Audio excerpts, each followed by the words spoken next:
أول مرّة أمتحن IELTS في حياتي كان في 2013 وكنت جِبت score في الspeaking 5.5 تقريبًا، وده طبعًا من أقل الscores اللي ممكن تجيبها، وكان طبيعي ومتوقّع. كنت في السنة اللي قبل الأخيرة في كلية طِب وأنا مش خرّيج مدارس international ولا American ولا المدارس اللي هي كلّها 3 حروف دي ABC وAUC والحاجات الكبيرة دي، لأ مدارس عادية خالص حكومي. بعديها ب6 سنين تقريبًا في 2019 امتحنت تاني IELTS وكان الoverall score بتاعي كان 8.5 من 9.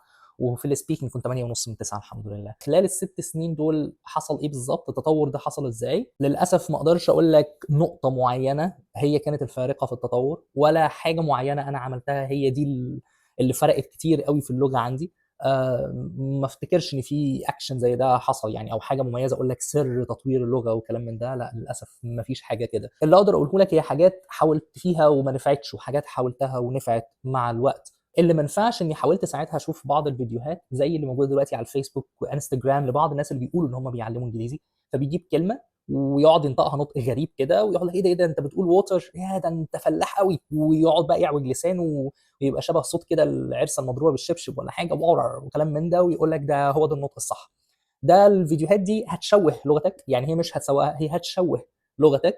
ما فيش حد يعني بيبقى fake أوي كده في النطق بتاعه، ما فيش حد بيعرف يغيّر الaccent بتاعته وهو كبير، قليل جدًا، جدًا، جدًا. فالفيديوهات دي مش مفيدة، الناس دي ما بتعرفش تتكلم إنجليزي، الناس دي ما تعرفش تعمل محادثة proper أو يعني محادثة كاملة بالإنجليزي، الناس دي بتعمل فيديوهات وreach وخلاص. فنصيحة دي مش هتحسّن لك حاجة ولكن هتشوه أسلوب كلامك، ما تتفرّجش على الحاجات دي. اللي ما نفعش معايا برضه هو إني أشوف أفلام إنجليزي، أفلام أجنبي يعني والsubtitles بتاعها مكتوب بالإنجليزي أو يعني الكلمات مكتوبة تحت. للأسف ده برضه ما نفعش معايا، لإن الموضوع عامل زي كإني حد لسه بيتعلم عربي وبتقول له والله اتفرّج بقى على حزلقوم علشان تتعلم عربي منه وحُط الsubtitles بالعربي. الأفلام كلّها بما فيها الإنجليزي بتتكلم لغة دارجة، لغة الشوارع إلى حد كبير، فبالتالي بيبقى في بعض أساليب الكلام، بعض المصطلحات، بعض الslangs أو الإفيهات خلّينا نقول مش دارجة، مش هي دي اللي هتعلّمك. فللأسف برضه ده ما نفعش معايا، ما كنتش أصلًا بالحق أقرا الكلام بالإنجليزي تحت، فده ما نفعش معايا بصراحة. اللي برضه ما نفعش معايا هي الكورسات الرخيصة شوية. في كورسات إنجليزي في أماكن كتير جدًا، للأسف بتبقى أسعارها الأماكن الكويسة British Council وكلام من ده اللي فعلًا شوية بتعلّم، بتبقى أسعارها غالية أوي، فما كنتش أقدر إن أنا أدفع الفلوس ديّة، فكنت باحاول أروح كورسات طيب مثلًا أسعارها رخيصة شوية.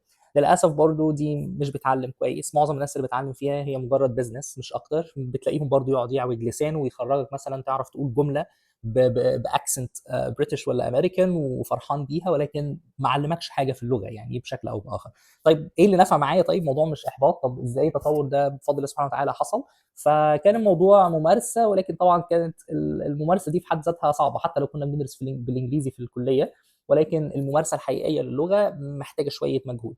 اللي حصل معايا إني كان في ساعتها التطوّع كان شبه منقسم لجزئين كده، تطوّع شوية بطابع ديني، وتطوّع موجود زي شوية بتاع المدارس الأجنبي وخريجين المدارس الinternational وكده، وفي التطوعات ديّة بيتكلموا إنجليزي كتير وبيحطّوا كلمات إنجليزي في النُص، يعني لازم تبقى مفوّق شوية في اللغة، فأنت لازم تزنُق نَفْسك. فرُحت اتطوّعت في أحد المشاريع يعني في مكتبة إسكندرية، وكانت ساعتها يعني مكتبة إسكندرية هي فيها الفئة بتاعة الناس ما شاء الله اللي هم خريجين مدارس الinternational وال3 حروف والحاجات من دي، فكان المجتمع بتاعهم بيتكلموا فيه إنجليزي كتير.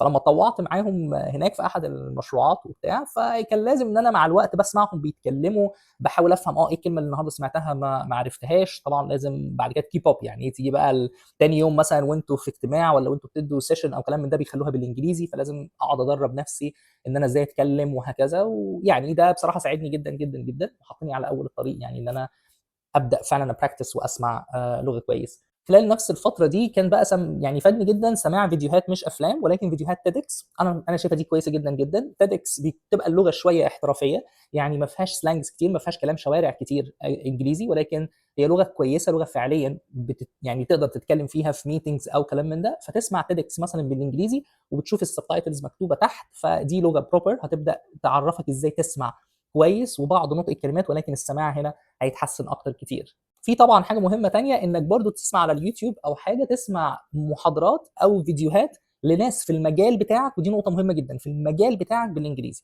لمّا تسمع محاضر بيتكلم في المجال بتاعك محاضرة بالإنجليزي، هيفرق معاك جدًا، جدًا، جدًا. لإني افتكر إن أول خطوة لمعظمنا لمّا ربنا سبحانه وتعالى ييسّر لك وتاخد منحة أو تبدأ شغل مع مؤسسة دولية، أنت مش هتروح تمشي في الشوارع الأول، أنت هتروح الأول تشتغل في شركة معينة. فأنت عايز تكون بتعرف تتكلم لغة إنجليزية في المجال بتاعك، وبعدين تقدر تتكلم في الشارع هييجي مع الممارسة. يعني مثلا الدكتور في لغه طبيه، فانت محتاج تتعلم الاول اللغه الطبيه، ودي معظمنا كدكاتره الحمد لله عارفينها. محتاج تمارس اللغه الطبيه داخل المستشفى. اول ما تخرج من المستشفى في بقى لغه التعامل في الشارع، دي هتيجي مع الممارسه. فحاول تسمع محاضرات في مجالك سواء دكتور مهندس او غيره، شوف السبتايتلز بتاعتها بالانجليزي. ده هيعودك على اسلوب الكلام باللغه الانجليزيه الطبيه او الهندسيه او ايا كان مجالك، وهيساعدك كتير جدا في تطوير اللغه للمرحله الاولى.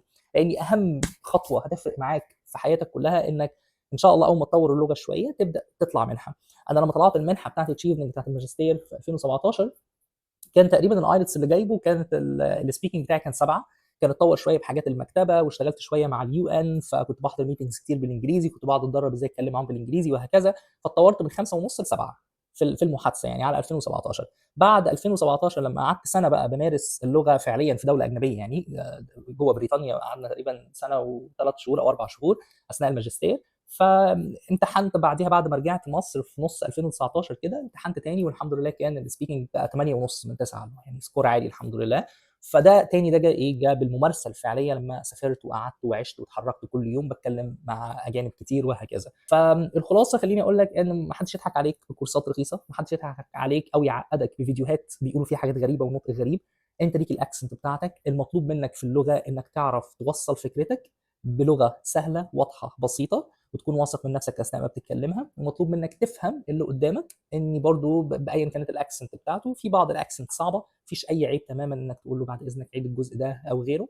وهو ده المطلوب منك، وصل فكرتك وافهم اللي قدامك، اكتر من كده مش مطلوب منك.